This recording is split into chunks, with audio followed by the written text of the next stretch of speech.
Hey everybody, this is Russ from Metro Game Core. Let's do a final review of the AYANEO Pocket S2. Now, I did an impressions video about this about maybe 3 weeks ago. It's pretty in-depth, it's like 30 minutes long, but since then I've been doing just a lot of everyday usage with it, and so that's what I want to talk about here today, is just my overall experience with it and whether or not I think it's worth it. This topic comes up a lot with AYANEO handhelds because they are pretty innovative and premium, but then also are very pricey, and so I really want to kind of get in the weeds and talk about whether or not I think this is going to be worth the price point, which starts at $440, goes all the way up to $700 if you get the fully spec model. And the way I see it, this handheld feels like a love letter to those who want an ultra quality experience and they don't mind paying that much along the way. Either way, we got a lot to discuss, so grab your favorite snack and drink, let's go ahead and get started.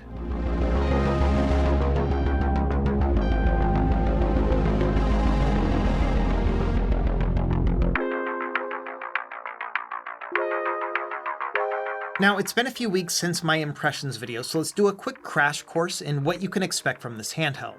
The CPU is the Snapdragon G3 Gen 3. This essentially is the Snapdragon 8 Gen 3, but with some gaming optimizations. They've got a couple different spec options, which will change the amount of RAM and onboard storage that you have available, but a lot of the other things are the same. The display is 6.3 inches, 16:9 aspect ratio, and a resolution of 1440p. However, the panel is LCD. I know a lot of people were hoping for OLED, and the refresh rate is 60 Hz compared to 120 Hz that we've seen on other recent models. They also have two different tiers. There's the AYANEO Pocket S2 and then the S2 Pro, and depending on which model you get, you'll get a larger battery. So the one I'm testing does have that 10,000 mAh battery. It's also got some other fancy specs like Wi-Fi 7, Bluetooth 5.3, and it does have a 3.5mm headphone jack. Like with their other devices, they sell it over Indiegogo first and then they transfer it over to their website, and it's still in that pre-order campaign. And like I mentioned, the early bird pricing starts at $440 for the 8GB RAM model, and then it can go all the way up to $700 if you want to get 16 gigs of RAM and up to a terabyte of storage. And so yes, this is 100% geared towards the high-end spectrum. I mean, there's less than 200 backers on the campaign, which has been out for a few weeks at this point. So yeah, this is definitely a more niche and smaller use case for those who want a more ultra premium experience. Now, in terms of size, I would say that this is a slightly wider version of the Nintendo Switch Lite. They're about the same height altogether, but you can see there's about a ½ inch of difference between the two. The screen difference is also quite sizable, 6.3 versus 5.5, and this one obviously has huge bezels, whereas this one has an all-glass front, which just kind of makes the bezels go directly into the screen. And based on the overall shape and design, this is kind of the closest analogy that I can think of. It's like an ultra premium version of the Nintendo Switch Lite and also slightly bigger. It's got that same flat back panel to it, and it's got metal all around the edges as well, which really enhances that premium feel, especially because it's rounded along the edges too, and so this is really a joy to hold. It's also got some surprisingly thick triggers compared to how thin the device is as well. This is definitely a more top-heavy handheld. But I would say that just in terms of overall hand feel, this is definitely one of my favorite experiences. It's a little bit flat, but otherwise I think it just feels really nice in the hand.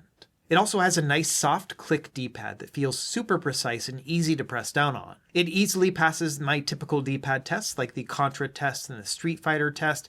This is a D-pad that I've had no complaints about over the past few weeks. If you get the Pro model, it also comes with a disc-shaped D-pad that you can swap out with a tool that comes with your kit. And it kind of feels like pulling out a key from a keyboard and then just plopping the other one back in. To be honest, I haven't really used the Dome Switch D-pad just because the cross-style one is so good, but if you plan on playing a lot of Sega titles or maybe some arcade fighters, I can totally see people enjoying this Shield-style D-pad as well. Now, these analog sticks are new for AYANEO. They are Hall sensor and they are kind of small, but they also have a nice range of motion. They are almost identical to those that you will find on like the Odin 2 or the Retroid Pocket devices. And by far the best thing about these analog sticks is that the caps come right off at the stem, which means they are easily replaceable and they are identical to what you would find on those other devices as well. So what I've been doing is using these, which are called Hype Sticks. This is a 3D printed shop, and I'll leave them linked down below. And this is made for like the Odin 2 and Retroid devices, but they fit perfectly on the AYANEO Pocket S2 as well. And so these just pop right on, and they are taller and wider than the original sticks. They're also 3D printed, which means they're a hard plastic, which I think actually feels a little bit better than the rubberized kind of stickiness that you have on the other one.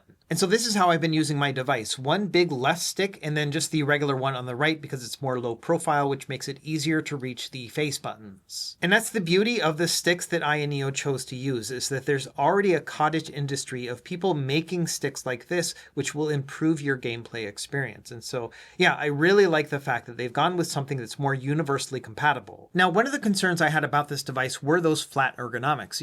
I always prefer to have just a bit of an ergonomic bump when playing a device. And for the most part, it has not been that big of a deal for me. The only time I've really wished to have a little bit more grip has been when playing first-person shooters, just because I'm relying on those analog sticks so much. And my hope is that AYANEO will make a grip case like they did for the original Pocket S to help improve the ergonomics for those who want it. But I also fully expect to see some 3D printed options available on Etsy as well. Now, in terms of screen quality, I would say it's good, but not great. The color balance seems fine to me, but it definitely doesn't have that OLED style saturation and deep contrast ratio. The screen gets nice and bright. I usually play at around 30 or 40% brightness most of the time, but I found that at the very dimmest setting, it doesn't really work that well in a very dark scenario. So I would not consider this to be a great handheld to play, like for example in bed in the dark. It's just a little bit too bright. Now, in terms of software, this is an Android-based device, which means that it's basically going to function like a phone or a tablet, but with controls already attached. One thing that is unique about AYANEO devices is that they have their own suite of software tools. So they've got something called AYA settings. For the most part, I only go into two major software sections. The first is the performance section. So here you can see there are 5 different performance profiles: Eco, Balance, Streaming, Gaming, and Max. And each of these are going to change things like your CPU scheduler as well as your frequency of your CPU and GPU. And obviously, the higher you go, the higher it will be. For the most part, when you're playing retro games, you can just play them in the eco mode, no problem there. And then the balance mode is going to be good for things like, PlayStation 2 and GameCube if it needs a little bit more oomph. The streaming one is going to reduce the GPU, which makes sense, and that's usually what I use when I'm actually doing game streaming. And then the gaming one I usually reserve for high-end gaming, so things like really high-end Android games, Nintendo Switch emulation, and so on. There's also a max setting, and I rarely will use this. Only if I'm playing something like a Switch game and it has, some slowdown, then I'll put it into max. But to be honest, less than 5% of the time I've been playing it in max mode. The gaming one has been good enough. Now, when you're in here, you can also adjust your fan profile and how fast it's going to speed up.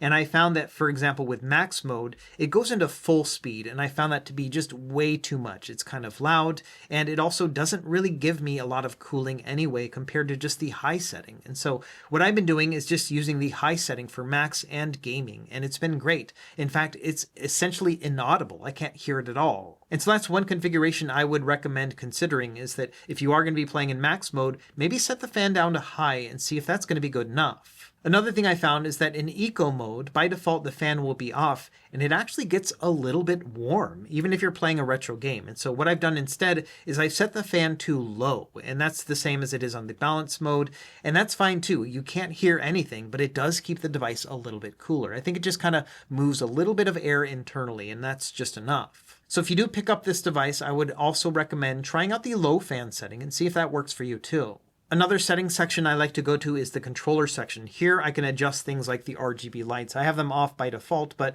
you can see here I can turn them on. You get these green lights around here. You can change it to whatever color you would like. Also in the controller setting is the custom keys setting. So here you can adjust the custom keys, including these 2 hotkeys up above, and then like this key right here, as well as this one on the side to do different functions. I have it set to go back with this button and then to pull up the task manager with this one. And it is very impressive the amount of functions you can add to these buttons, including things like opening up specific apps or, going and navigating through the Android system, or even adjusting things like the screen. And then finally, the last function I use in the software is the system update setting. So here I just go in and update the software when it's available, and there's been probably like 3 or 4 updates in the past 3 weeks, which is pretty great. They've also got a quick access menu, so you can go in here and adjust your performance mode and your fan speed, stuff like that. Now, in my previous video, I did mention there were a couple software bugs, including the fact that Emulation Station Desktop Edition wasn't working correctly with this software. I ended up showing my findings to the AYANEO team, and within a couple days, they already had a fix. And so this no longer is a problem. I'm able to use Emulation Station Desktop Edition, no problem whatsoever. And so that's the front end I've been using on my device just to navigate through my different emulated systems, choose my game, and then launch it from here. And so that's a quick down and dirty of the AYANEO Pocket S2. It's a really impressive handheld. I've been now using it for about 3 weeks, and man, every day I pick it up, I'm like, man, this thing is really solid. Like, I have a hard time finding any faults in the device in terms of hardware. It's really well built. So now let's talk about my experience with this handheld in terms of performance, and I think there are 3 major takeaways here. Number 1, I would say it's not a huge leap in performance compared to previous AYANEO models like the Pocket Evo and even the original Pocket S. If we look at Geekbench 6, between the Pocket Evo and the new Pocket S2, you can see that the scores here are not that far off. In particular, the single core score is almost identical between the two, and this is what you mostly are going to rely on when it comes to emulation. And there's about a 20% increase in the overall best score when you look at the 3D Mark Wildlife Extreme test. So it's definitely an improvement, but it's not something that I would say is worth like selling off one of those previous generation devices just to get this one instead. I'm not really sure it's going to be worth it considering the fact that these are so expensive. I think the bigger upgrade here has more to do with the hardware improvements, like the analog sticks and D-pad and just the overall more rounded and comfortable feeling compared to the actual performance. My next big takeaway is that this device is surprisingly compatible with games and emulator apps compared to the previous generation. The original Pocket S had the Snapdragon G3X Gen 2, which is essentially a glorified Snapdragon 8 Gen 2, but it wasn't widely used, and because of that, many Android games and other emulators had problems with compatibility. And on the old devices, you had to actually spoof them to pretend to be other devices with other chipsets just to get some games to actually work. Well, I'm happy to report that with the Snapdragon G3 Gen 3 that we have in this device, it's actually much better. So even though you do have the ability to spoof this device as well and make it pretend to be a different phone, I have not had to use that at all. In fact, most of these games have just worked just fine out of the box with the maximum settings. The only concession I found in all my testing was that Diablo Immortal did not allow me to play in ultra settings, only in high settings. And so that is one game where you may want to spoof it into being something else, but I'm always wary of doing that just because I'm worried about maybe getting my device banned. And so instead, I just think that high settings are just fine. And then finally, my third takeaway is that if you are somebody who likes to really push the limits when it comes to Android gaming, you want to try out all the random apps that you have, I think you're going to have a lot of fun with this one because it does open up a lot of doors because we have all that performance and the really high resolution, which looks awesome. So let's take some time and talk about my overall gaming experience when it comes to emulation and other platforms. We'll start with the low-end stuff and work our way up. When it comes to classic and retro gaming, absolutely no problem here as expected. In fact, for most of these, I just used really heavy-duty shaders like Royale shaders, and everything was great. I could play everything at the lowest power mode, which is the Eco mode, with no performance problems. So everything that you can consider playing on RetroArch is going to play without a hitch. I had no problem whatsoever. Another system that worked really well was PlayStation Portable. I enjoyed playing this one at a 6x resolution upscale just to push as many pixels as I wanted, and even then I could play most of these games in the Eco or at least the balanced mode, and all these played great. Now moving on to the higher end stuff like GameCube and Nintendo Wii, using Dolphin here was a pretty good experience, but I did find a couple problems. Let me start by saying that the vast majority of games played absolutely fine. A 4x resolution upscale in the balanced mode, and all of these would play at full speed with a ton of headroom. But one problem I encountered with several games has to do with things like title screens and cutscenes. I found these bogged down for no reason as far as I could tell. I tried a bunch of different options, including changing the resolution as well as the graphical backend and the different drivers, but unfortunately there were several games that just bogged down. A good example was Super Mario Sunshine and all of its mods like Super Mario Sunburn, and even Metal Gear Solid Twin Snakes. I couldn't get past some of these cutscenes. Now, I'm not sure what's going on here, but my guess is that it is CPU related. This is a brand new chipset that we haven't seen on other handhelds, and so my guess here is that it's probably going to take some time and development backend to maybe see if something else will work with it. But as it stands right now, there were a few games on Dolphin, including, GameCube and Wii games, where they would just bog down during the cutscenes. It was really odd. It does seem a bit contradictory considering that Dolphin works really well on a lot of lower powered devices. So my guess is it's just a new chip, and so these things take a little bit of time to really optimize. So if I had to put a number to it, I would say 95% of GameCube games did not experience this issue, but there were quite a few that did. Now, thankfully, I didn't have many problems with PlayStation 2 by comparison. In fact, most of these games I was able to play at a 3.5x resolution upscale and experienced basically zero slowdown when playing this in either the balanced or the gaming mode. One PS2 game I mentioned had performance issues in my impressions video was Champions of Norrath, and I found that changing one setting did help things, and that was the hardware download mode. I changed that to disable readbacks, Vulkan backend, and 3.5x resolution, and now it is playing at full speed with minimal slowdowns. So even the one game that I had problems with in that first day of testing, I was able to fix just over a couple settings tweaks. And beyond that, I really didn't have to make any other changes for most of these other games. Everything just played perfectly fine. I sometimes would have to toggle between OpenGL and Vulkan backend, but for the most part, it was pretty set and forget 3.5x resolution to take advantage of that 1440p screen. And yeah, it was a really great experience. So I would say that PlayStation 2 was probably one of my favorite experiences when it came to emulation on this handheld, just because everything looks so nice and crisp in this 6.3-inch display. And yeah, performance-wise, everything worked really well too. Now, sticking with Sony systems, the next platform that I tested was PlayStation Vita. I don't really test this system too much just because I do prefer to play these games on an actual PS Vita, but I did find that some of these games worked pretty well. This emulator is still in early development, and so it's only really the heavy hitters and most frequently tested games that generally play the best. So games like Dragon's Crown and Gravity Rush, yeah, these actually looked really great. And I should mention that for the apps that allow you to use custom drivers, this is the one I've been using. This is Turnip version 25.2.0 revision 14. I'll leave it linked down below. It came out a few days ago, and it's been really great with compatibility for things like PS Vita as well as Nintendo Switch. However, even with these custom drivers, I found plenty of games that didn't work great on the PS Vita. Wipeout 2048 never really got going. It would compile some shaders and then just kind of skip ahead 5 or 10 seconds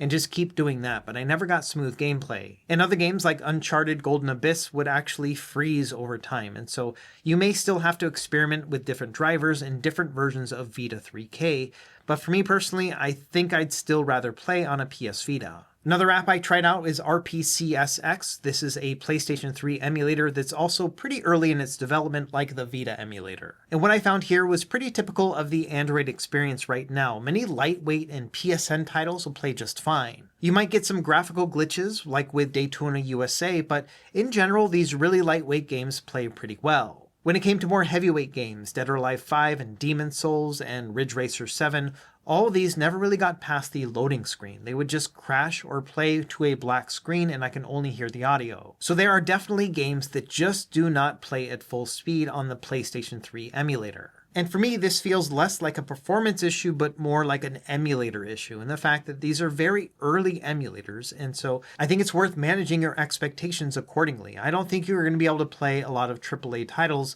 on Android anytime soon. Now, one emulator I found to work really well with this particular chipset, including those turnip drivers I just mentioned previously, is Nintendo Switch emulation with the Eden emulator. This is a relatively new release and it hasn't actually been updated in a bit, but man, it is surprising how well this does considering the fact that we haven't seen a lot of major development on Nintendo Switch in about a year and a half. But I was surprised to find that for the most part, I could play almost every game I threw at it in docked mode at full speed in the gaming mode. There are always going to be some Switch games that just don't boot on these emulators whatsoever, but I found that Eden seems to be the most compatible of all those that I've tested, especially when using those drivers. And so this ended up being one of my favorite experiences as well because, the device is kind of shaped like a Nintendo Switch Lite, and so it's very fitting to play Nintendo Switch games on it as well. It's not a perfect experience. There were some games like Dragon Quest III HD 2D Remake that did have some graphical glitches, but these were very few and far between. To put it another way, I kind of had to hunt for games that didn't work correctly. And so it'll be pretty rare when you actually have to swap back and forth between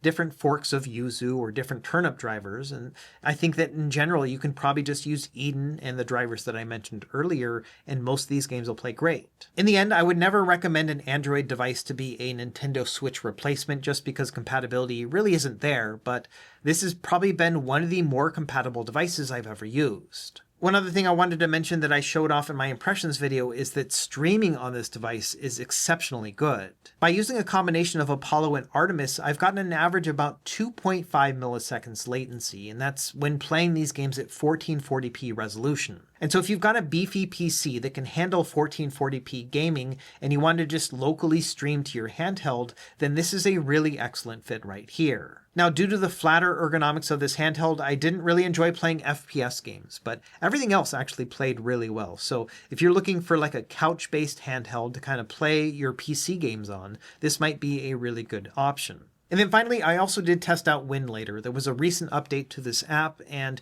I just loaded this up. I didn't even use like any special turn-up drivers, and almost every game that I tried played perfectly fine. To get these up and running, I just downloaded my offline GOG copies of these and then just installed them via the Winlator package. And yeah, I tried a couple heavy hitters like BioShock 2 Remastered and Prince of Persia from 2008. These played really well. So if you are the type of person who is looking to jump into this whole idea of Windows gaming on an Android device, this might be a pretty good option right here, just because we've got a lot of good performance power and headroom to be able to play, these like Xbox 360 era classics. Okay, next I want to talk a bit about battery life. So I did some pretty extensive testing, and here are the results. For all these tests, I did everything at a 50% brightness and 50% volume. Let's go from the right to the left. So that's going to be best case scenario to worst. I started with Donkey Kong Country on the Super Nintendo. So this one I played with those CRT Royale shaders, which are really heavy duty. So this is not like a really lightweight setup, but I wanted to kind of push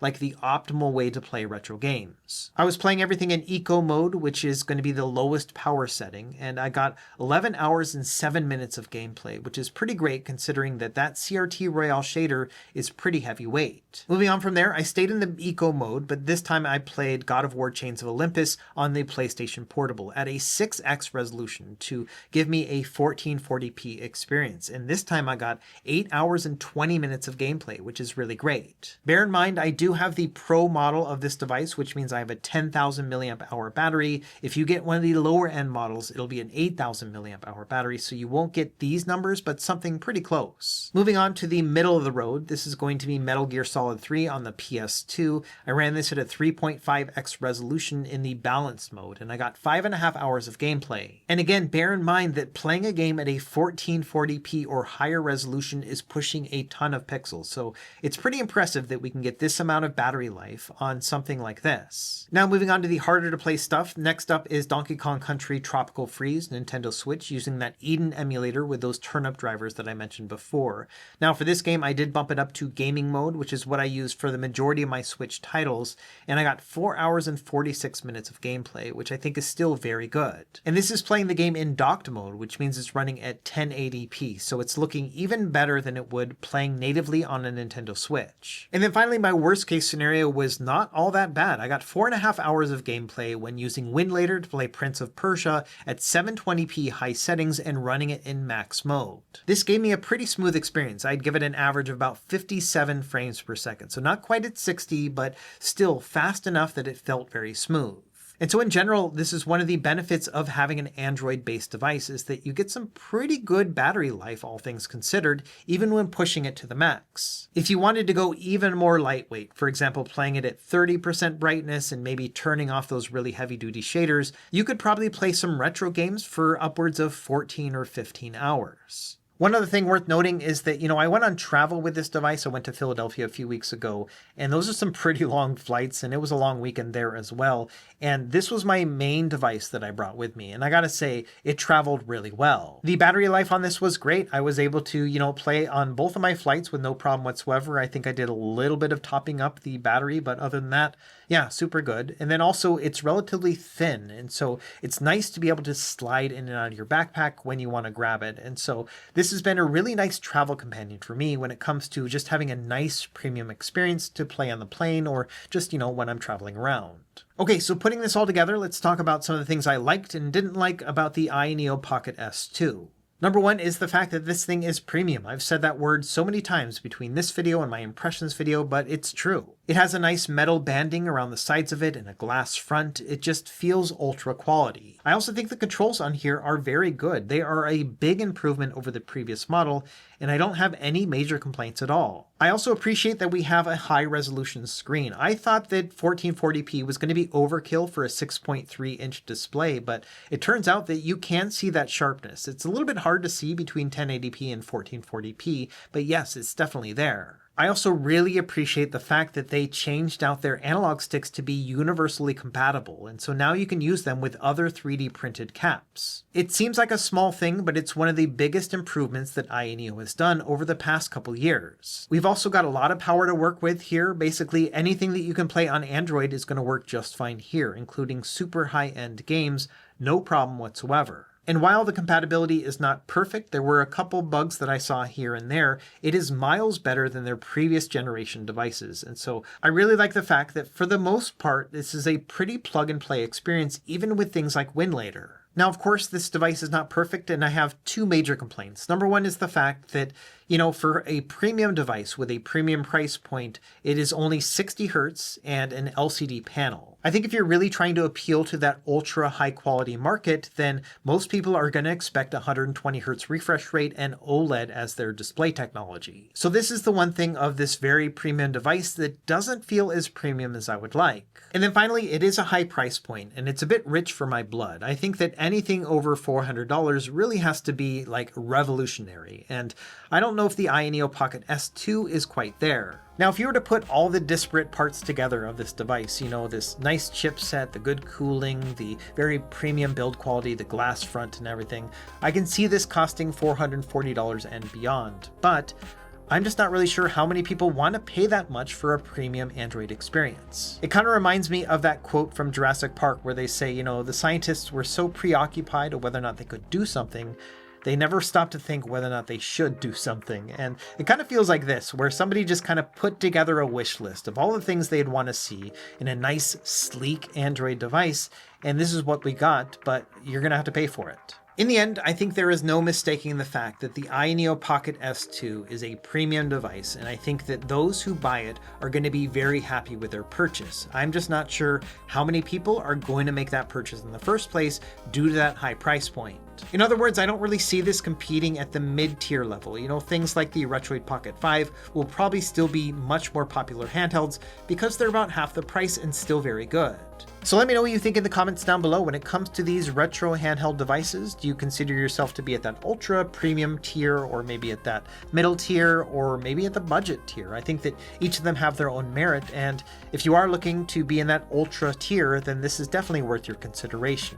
As always, thank you for watching. Be sure to like and subscribe if you found this helpful, and we will see you next time.